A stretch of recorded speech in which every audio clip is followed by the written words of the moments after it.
Bismillahirrahmanirrahim. Assalamualaikum warahmatullahi wabarakatuh. Alhamdulillah hamdan yaliqu bi jalalihi wa azimi sultanihi. Asyhadu an la ilaha illallah wahdahu rabbi la syarikalah. Wa asyhadu anna Muhammadan abduhu wa rasuluh. Qala Allah Ta'ala fi kitabihil karim, Ya ayyuhalladzina amanu taqullaha haqqa tuqatih wa la tamutunna illa wa antum muslimun. Amma ba'd. Allahumma inna nas'aluka ilman nafi'an wa na'udzu bika min ilmin la yanfa'. Ya hayyu ya qayyum bi rahmatika nastaghith aslih lana sya'nana kullah wa la takilna ila anfusina tarfata ain. Para hadirin jamaah rahimani wa rahimakumullah, ikhwati fiddin wa akhwat fillah. Alhamdulillah, pada kesempatan ini insyaallah kita akan melanjutkan pembahasan syarah akidah salaf. Kita masih di pembahasan tentang al-imanu bir-rusul, iman kepada para rasul, dan secara khusus di sini iman kepada Rasulullah Muhammad sallallahu alaihi wa alihi wasallam. Kita sampai di poin yang ke-100 di halaman 535. Di antara poin berikutnya, bagian daripada iman kepada Rasulullah Muhammad sallallahu alaihi wasallam tidak mencaci maki sahabat-sahabat beliau sallallahu alaihi wa alihi wasallam. Ini termasuk akidah muslim. Seorang muslim yang beriman kepada Rasulullah Muhammad sallallahu alaihi wasallam, maka dia tidak akan mencaci maki para sahabatnya. Di dalam hadis disebutkan, hadis sahih terdapat di Sahih Al-Bukhari, juga Sahih Muslim. Diterima dari jalan sahabat yang mulia Abi Sa'id Al-Khudri radhiyallahu taala anhu. Beliau berkata, qala an-nabiy sallallahu alaihi wasallam, la tasubbu ashabi, falau anna ahadakum anfaqa mithla uhudin dhahaba ma balagha mudda ahadihim wala nasifah. Janganlah kalian mencaci maki para sahabatku. Jelas ya kalimatnya. Janganlah kalian mencaci maki para sahabatku. Kalau sekiranya salah seorang dari kalian menginfakkan emas sebesar gunung Uhud, niscaya tidak akan mencapai derajat mereka meskipun 1 mud saja, dan tidak juga setengahnya. Di sini dijelaskan 1 mud itu sebanyak 2 telapak tangan orang dewasa. 2 telapak tangan orang dewasa seperti ini. Jadi ada ukuran 1 sok zakat fitri, ya, 1 sok sama dengan 4 mud. 4 mud. Jadi kalau kita nyiduk beras atau nyiduk gandum dengan kedua telapak tangan, nah 1 telapak tangannya ini disebut 1 mud. Ukuran zakat fitri itu 1 sok. 1 sok sama dengan 4 mud. Nah, para jamaah yang dirahmati Allah, di sini tegas Nabi menyatakan bagaimana kedudukan para sahabat yang begitu istimewa. Ya, seandainya ada di antara kita, taruhlah ada di antara kita yang infak emas segede gunung Uhud. Itu harta kecil atau harta besar? Besar. Ya. Taib. Gunung Uhud itu panjangnya berapa? Ada yang pernah ke sana? Dilihat aja di YouTube ada itu ya. 7 kiloan itu panjangnya, Pak. Gunung Uhud itu panjangnya 7 kiloan. tingginya sekitar 700 meter di atas permukaan laut. Lebarnya sekitar 2 kiloan.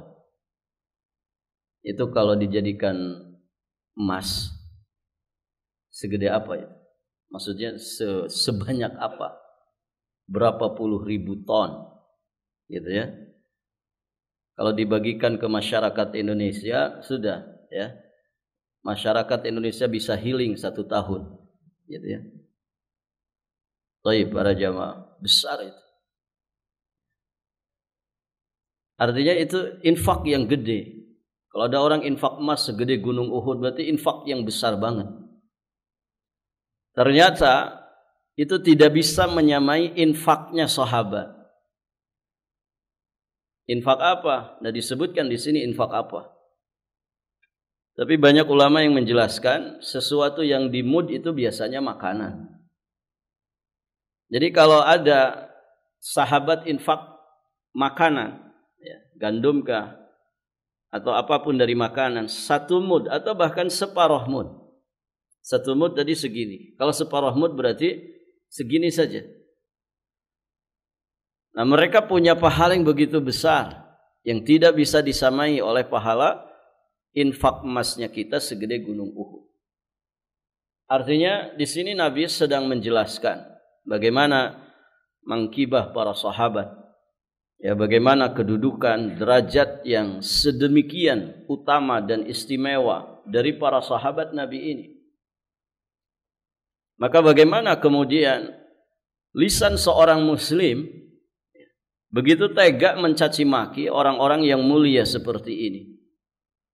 Maka di sini muallif hafizahullah taala beliau menyampaikan, para pembaca yang budiman silahkan merujuk dan membaca kembali dengan saksama perkataan emas yang pernah diucapkan oleh Imam Abu Zur'ah Ar-Razi yang telah kami bawakan dan menjadi kaidah dalam bab ini.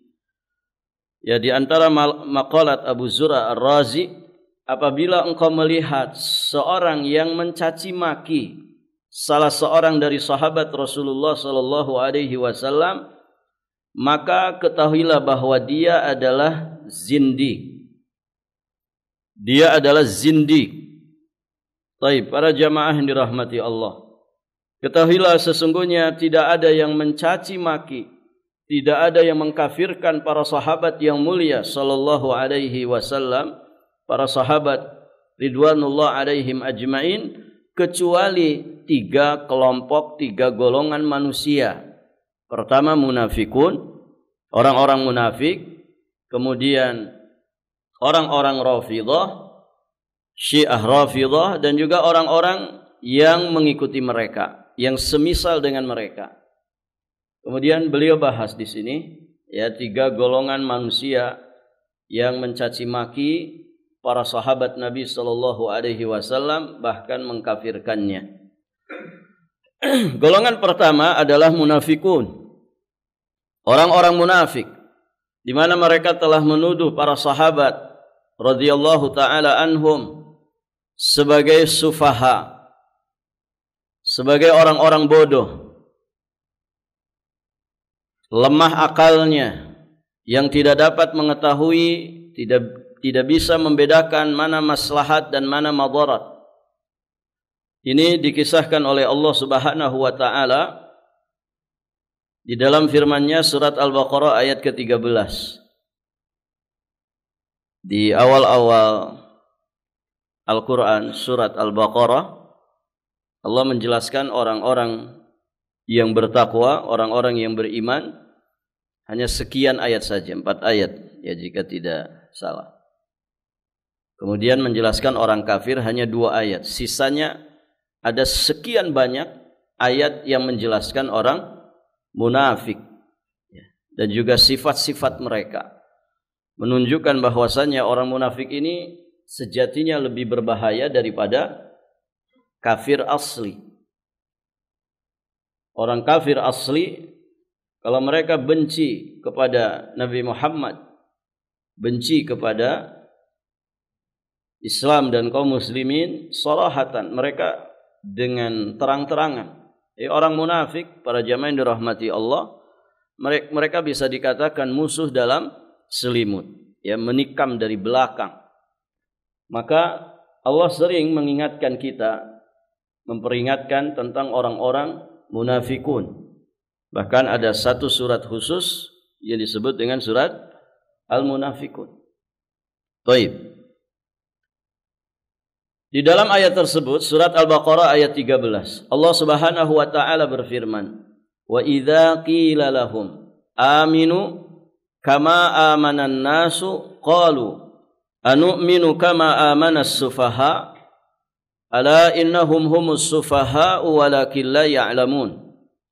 Apabila dikatakan kepada mereka, yakni orang-orang munafik, apabila dikatakan kepada orang-orang munafik yang Allah sebutkan tentang mereka di awal-awal surat Al-Baqarah, mulai dari ayat ke-8 sampai ayat ke-20, sekitar 12 atau 13 ayat Allah menjelaskan tentang orang-orang munafik ini. Nah, apabila dikatakan kepada mereka, berimanlah kamu sebagaimana manusia telah beriman. Manusia yang dimaksud di sini adalah para sahabat Nabi sallallahu alaihi wasallam. Karena saat ayat ini turun, tidak ada orang beriman ketika itu kecuali para sahabat. Ketika dikatakan kepada mereka, berimanlah kalian sebagaimana manusia itu beriman, apa jawaban mereka?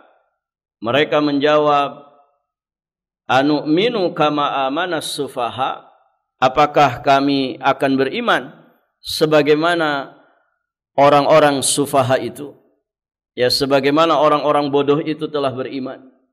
Jadi di sini para sahabat disebut oleh mereka sebagai sufaha. Apakah kami akan beriman sebagaimana berimannya orang-orang bodoh itu? Jadi orang-orang munafik menyebut para sahabat sebagai sufaha.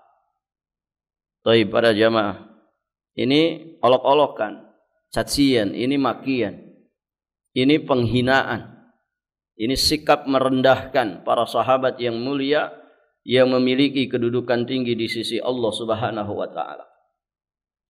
Nah, as-sufaha itu merupakan jamak dari safih, safihun, sufaha, yang artinya sebagaimana dijelaskan oleh Imam Ibnu Katsir saat menafsirkan ayat yang mulia ini yang berasal dari tafsir Imam Ibnu Jarir At-Tabari, as-sufaha jam'u safih, was-safih huwal jahil al-dha'ifur ra'i al-qalilul ma'rifah bimawadhi'il masalih wal madar. Jadi sufaha itu adalah bentuk jamak dari safi. Sedangkan safi itu artinya al-jahil, yakni orang yang jahil, orang yang bodoh. Al-dhaif, orang yang lemah akalnya. Kemudian sedikit sekali pengetahuannya tentang mana yang maslahat dan mana yang madarat. Itu yang dimaksud dengan safi. Baik, para jamaah yang dirahmati Allah. Maka ini penghinaan kepada para sahabat. Bagaimana para sahabat dikatakan sebagai orang-orang bodoh, lemah akalnya, sedikit pengetahuannya, ya, tidak banyak paham tentang maslahat dan madarat. Padahal mereka dididik langsung oleh Nabi sallallahu alaihi wasallam. Baik, para jamaah. Ayat yang mulia ini merupakan salah satu ayat yang menjadi dalil dan hujjah yang sangat kuat yang menjelaskan pujian dan pembelaan Allah kepada para sahabat. Pujian pembelaan Allah terhadap manhaj dan akidah mereka secara khusus dan perjalanan hidup kehidupan mereka secara umum. Jelas ya, di sini Allah Subhanahu wa taala menegaskan bahwa yang safih itu adalah mereka. Ala innahum humus sufaha'u walakin la ya'lamun. Ketahuilah sesungguhnya mereka lah orang-orang yang bodoh, tetapi mereka tidak mengetahui.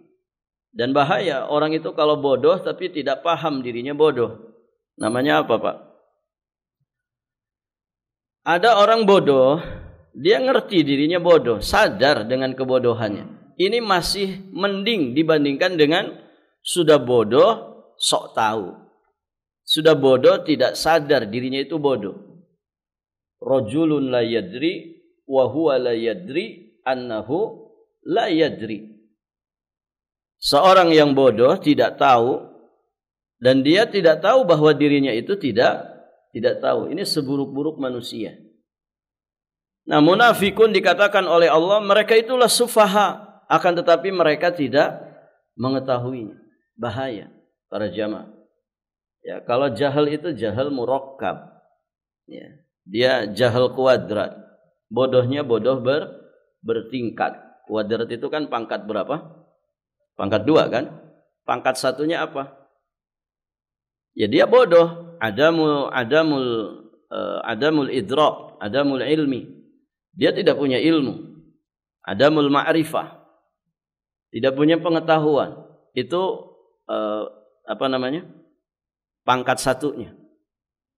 Nah, dia murakkab pangkat 2, kuadrat. Nah, pangkat 2-nya apa? Iya. Dia tidak sadar bahwa dirinya itu bodoh. Dia tidak sadar bahwa dirinya bodoh. Beda dengan orang bodoh yang dia sadar dirinya bodoh. Sehingga kesadaran itu menjadikan dia mau belajar. Kan begitu. Mau belajar. Mau menggali. Mau mengkaji. Mau menelaah. Baik para jamaah. Ya, kalau kita dikatakan kita ini bodoh tidak? Iya, kita juga punya kebodohan. Karena tidak semua ilmu Allah bisa kita kuasai, kan begitu. Siapa yang sudah hatam tafsir Quran dari Al-Fatihah sampai An-Nas, gitu ya? Siapa yang sudah mengkajinya? Kalau membaca mungkin banyak yang sudah hatam, gitu ya. Tapi mengkajinya dengan mendalam tafsirannya, barakallahu fikum, tadaburnya, apalagi kalau bicara pengamalannya. Hadis-hadis Nabi ada sekian banyak. Siapa di antara kita yang sudah menghatamkan semuanya? Kan begitu. Kalau dikatakan apakah kita bodoh juga? Iya. Kita memiliki sekian ya kebodohan. Ada mungkin ilmu yang belum kita pelajari, iya. Tapi kalau kita sadar diri kita ini bodoh, kemudian mendorong kita untuk terus belajar, menggali, mengkaji, menambah ilmu, maka itu bodoh yang mending dibandingkan bodoh murakkab tadi. Gitu ya. Baik, para jamaah yang dirahmati Allah. Ini orang-orang munafik ini dinyatakan oleh Allah Subhanahu wa taala mereka itulah sufaha, akan tetapi mereka tidak mengetahuinya. Baik. Penegasan Allah di sini di penghujung ayat ini sejatinya merupakan dalil dan hujjah yang sangat kuat, ya. Pembelaan Allah ini merupakan hujjah yang sangat kuat, ya, tentang pujian terhadap para sahabat Nabi sallallahu alaihi wa alihi wasallam. Dari sisi manhaj dan juga akidahnya secara khusus, juga dari sisi seluruh kehidupan, hidup dan kehidupan mereka secara umum. Baik.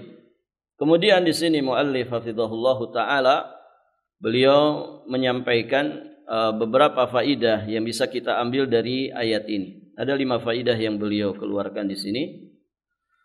Yang pertama, manusia diperintah agar beriman sebagaimana keimanannya para sahabat. Aminu kama amanan nasu. Berimanlah kalian sebagaimana manusia itu telah beriman. Tadi manusia yang dimaksud siapa? Para sahabat Nabi sallallahu alaihi wasallam.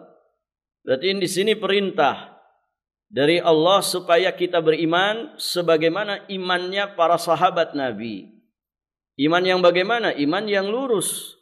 Karena iman mereka terdidik langsung di bawah bimbingan murabbi terbaik Nabi Muhammad sallallahu alaihi wa alihi wasallam. Atau dengan kata lain yang lebih dalam dan lebih luas lagi, ini adalah perintah untuk mengikuti cara beragamanya para sahabat, ilman wa amalan wa da'watan, baik secara ilmu, baik secara amal, juga secara dakwah. Ini faedah pertama.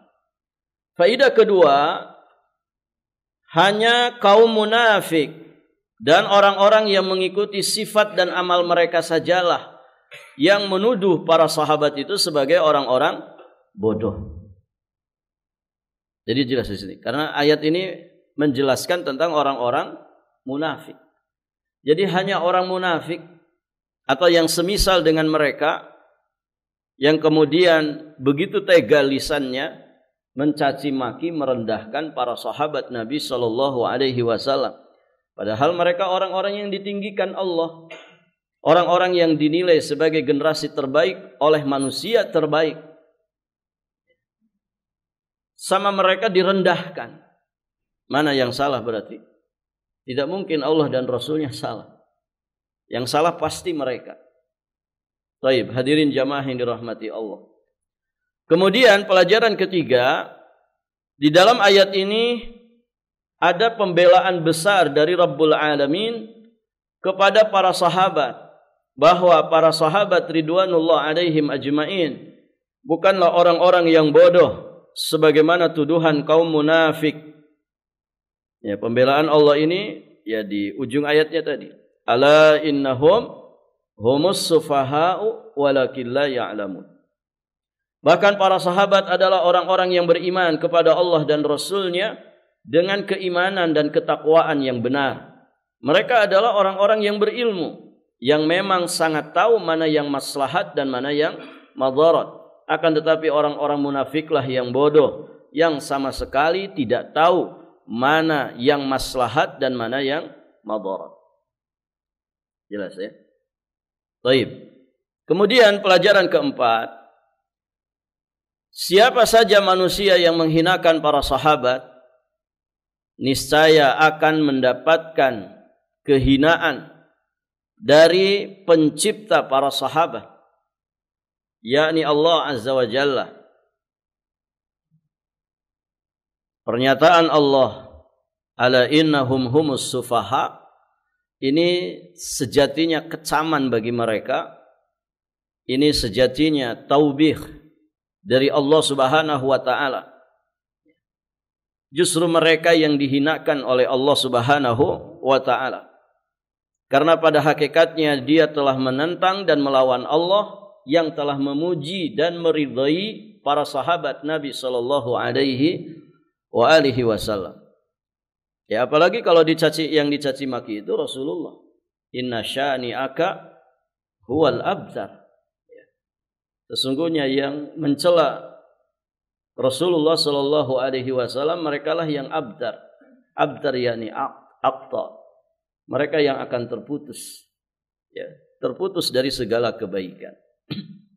Baik, hadirin jamaah yang dirahmati Allah. Kemudian pelajaran kelima yang beliau sampaikan, siapa saja manusia yang tidak mengikuti perjalanan para sahabat, yakni cara beragamanya mereka yang sesuai dengan kitabullah dan sunnah Rasulullah sallallahu alaihi wasallam, pasti dia akan tersesat. Ya. Nuwallihi ma tawalla wa nuslihi jahannam wa sa'at masira, kan begitu dalam ayat. Wa may yushaqiqir rasul min ba'di ma tabayyana lahul huda wa yattabi' ghaira sabilil mu'minin nuwallihi ma tawalla wa nuslihi jahannam wa sa'at masira. Orang yang menentang Allah, menentang Rasulnya, ya, setelah jelas padanya petunjuk dan tidak mengikuti jalannya orang-orang yang beriman. Tidak mengikuti jalan orang-orang yang beriman, pertama kali yang dimaksud tentu para sahabat. Apa kata Allah? Nuwallihi ma tawalla. Kami biarkan dia tersesat kemana dia itu tersesat. Wa nuslihi jahannam, dan kami akan masukkan dia ke dalam neraka jahannam. Wa sa'at masira, dan jahannam itu seburuk-buruknya tempat kembali. Baik para jamaah yang dirahmati Allah. Ini golongan pertama. Golongan kedua, adalah orang-orang kafir. Golongan orang-orang kafir yang marah kepada para sahabat ridwanullah alaihim ajma'in. Dan ini disebutkan oleh Allah di surat Al-Fat ayat ke-29. Ayat terakhir ini ya.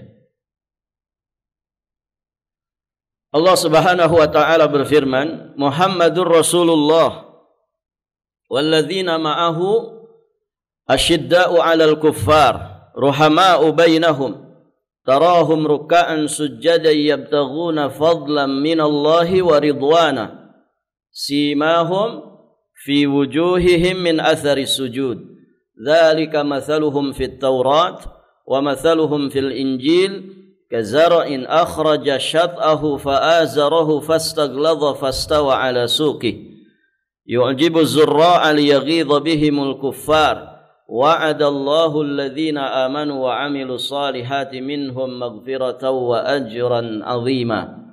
Muhammad itu adalah utusan Allah dan orang-orang yang bersamanya. Siapa orang-orang bersama Nabi? Para sahabat ridwanullah alaihim ajma'in. Dan orang-orang yang bersamanya, bagaimana karakter mereka? Asyidda 'alal kuffar. Mereka itu sangat keras, tegas terhadap orang-orang kafir. Ruhama'u bainahum. Ini sifat yang kedua. Ruhama'u bainahum. Mereka itu berkasih sayang sesama mereka. Tarahum ruk'an sujjada. Kamu lihat mereka ruku dan sujud. Yabtaghuna fadlan minallahi wa ridwana. Mencari karunia Allah dan juga keridhoannya. Berarti mereka juga orang-orang yang ahli salah, ahli ibadah. Ini sifat yang ketiga. Kemudian simahum fi wujuhihim min atharis sujud. Tanda-tanda mereka tampak pada muka mereka dari bekas sujud. Taib. Ya, punya simah di wajah-wajah mereka karena bekas sujud. Tidak mesti tanda di jidat, begitu ya. Dan para jamaah yang dirahmati Allah, yang tidak punya tanda di jidat, ya jangan bikin-bikin sendiri. Baik, para jamaah yang dirahmati Allah. Nah, sebagian orang mungkin pengen punya tanda dua di jidat, gitu. Dia gosok-gosokkan ketika sujud. Jadi harusnya sujudnya di sini misalkan gitu. Sesuai dengan postur tubuhnya kan. Nah, dia dari sini dulu sujudnya. Dia tempelkan jidatnya di sini, baru kemudian diseret ke depan. Ya gimana tidak hitam jidatnya? Baik para jamaah. Apalagi kalau ada sejadahnya yang sudah jelek gitu, sudah keras. Wah, seneng banget dia, cepat hitam jidat saya. Kalau empuk-empuk gini agak lama. Ya itu namanya dibuat-buat, bukan begitu maksudnya. Jadi yang memang tidak ada tanda di jidat tidak ada masalah. Yang penting kita menunaikan ibadah sholat.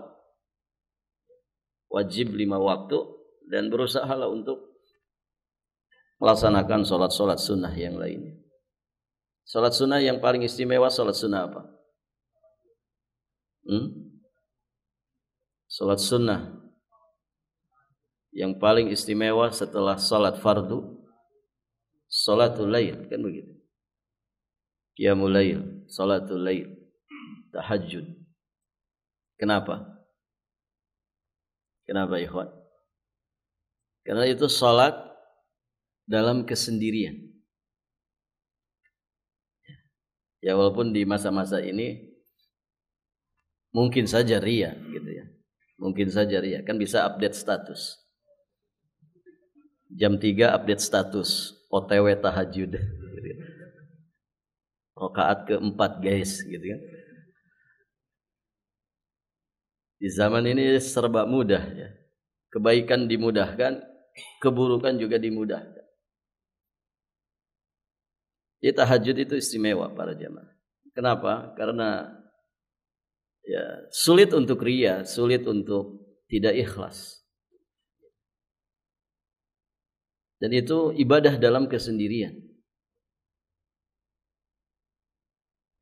Di dalam sirah kan dijelaskan ya bahwa Allah itu kalau mau memberikan rahmat kepada seseorang, Allah jadikan dia suka dengan kesendirian. Kita ingat Nabi sebelum diangkat jadi Nabi dan Rasul, apa yang sering dilakukan Nabi? Menyendiri. Tahannus di mana? Di Gua Hira. Tahannus itu yatahannas, yakni yata'abbad. Dia beribadah. Allah bikin senang dengan kesendirian. Karena ya orang tuh sedang sendirian, artinya berkholwat dengan Allah, itu beda dengan ketika rame-rame begini. Ada kesan yang begitu mendalam. Sampai kemudian akhirnya Allah turunkan wahyu pertama di Gua Hira itu. Pertanyaannya, itu kan sebelum Nabi diangkat. Setelah Nabi diangkat, masih enggak itu?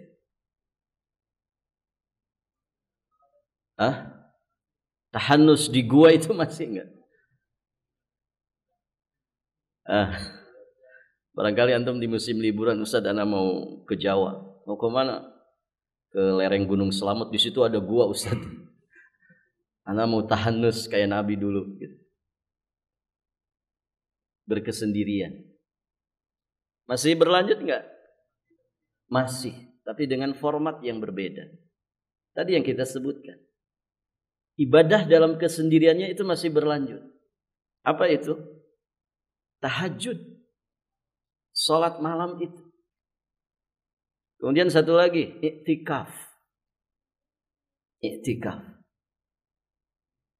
Jadi kesendirian ini tetap berjalan. Ibadah dalam kesendirian. Tapi dengan bentuk yang berbeda. Itulah ibadah salat di malam hari. Qumil laila, apa ayatnya? Ya ayyuhal muzammil qumil laila illa qalila nisfahu aw inqus minhu aw zid alaihi warattilil qur'ana tartila. Ini bisa di separuh malam dan afdalnya di sepertiga malam terakhir. Itu dalam kesendirian. Iktikaf juga demikian. Ya. Iktikaf itu sejatinya para jamaah itu ibadah khalwat kita bersama dengan Allah. Cuman di masa ini iktikaf itu seru. Kenapa? Ada yang lengkap bawa alat-alat kopi begitu. Bantal guling gitu ya. Masya Allah, gadget masih di tangan gitu. Makanya Nabi kan bikin khaymah. Khaymah itu kalau bahasa kita kemah. Bikin tirai-tirai. Ya. Untuk apa? Untuk munajat kepada Allah. Bukan untuk nyaman tidur. Ya. Untuk munajat kepada Allah. Berkhalwat dengan Allah Subhanahu wa ta'ala. Maka ketika ada yang bacaan Qur'annya terlalu keras, Nabi membuka tirai khaymahnya. Ya, kemudian Nabi menegur. Ya. Masing-masing kita sedang munajat kepada Allah. Artinya jangan terlalu keras suara. Nah ini. Jadi barakallahu fikum. Ini keistimewaan orang-orang yang istimewa. Mereka punya simah di wajah-wajah mereka karena bekas sujud. Mereka ahli shalah. Dan ahli shalah barakallahu fikum, mereka ya termasuk orang-orang yang Allah istimewakan. Karena di surga nanti ada pintu namanya pintu salat. Man kana min ahli shalah du'iya min babis shalah. Ya, siapa yang dia ahli dalam salat, maka akan dipanggil nanti di akhirat dari pintu salat. Baik para jamaah. Ini karakter mereka yang keempat.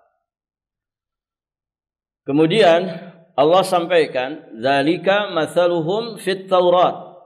Demikianlah sifat-sifat mereka dalam Taurat. "Wa mathaluhum fil Injil." Dan demikian pula sifat-sifat mereka dalam Injil. Artinya tentang sifat-sifat mereka ini sudah termaktub di kitab-kitab suci sebelumnya. Di dalam Taurat juga di dalam Injil. Berarti 4 sifat tadi. Kazar'in akhraja syat'ahu fa'azarahu fastagladha fastawa ala suqih yu'jibu zurra'a liyaghidha bihimul kuffar. Kemudian kata Allah Subhanahu wa taala, yakni seperti tanaman yang mengeluarkan tunasnya, maka tunas itu menjadikan tanaman itu kuat, lalu menjadi besarlah dia dan tegak lurus di atas pokoknya. Tanaman itu menyenangkan hati penanam-penanamnya karena Allah hendak apa? Yu'jibu zurra'a liyaghidha bihimul kuffar. Karena Allah hendak menjengkelkan, membuat marah hatinya orang-orang kafir. Maksudnya apa? Keberadaan para sahabat itu membuat marah orang-orang kafir. Baik para jamaah. Kemudian wa'adallahu alladzina amanu wa amilus shalihat. Allah menjanjikan kepada orang-orang yang beriman dan mengerjakan amal saleh di antara mereka maghfiratan wa ajran azima, yakni ampunan dan pahala yang besar. Baik para jamaah yang dirahmati Allah Subhanahu wa taala. Jadi demikianlah ya, keberadaan para sahabat dengan kebaikan dan keluhuran akhlak mereka ternyata membuat sangat marah orang-orang kafir. Baik, berapa menit lagi? 4 menit. Baik. Faidah-faidah dari ayat ini ada 10 faidah yang beliau sampaikan tentang ayat ini. Ini insyaallah kita lanjutkan di kesempatan berikutnya. Kita cukupkan sampai di sini dan kita akhiri dengan doa kafaratul majlis. Subhanakallahumma bihamdik asyhadu an la ilaha illa anta astaghfiruka wa atubu ilaik. Assalamualaikum warahmatullahi wabarakatuh.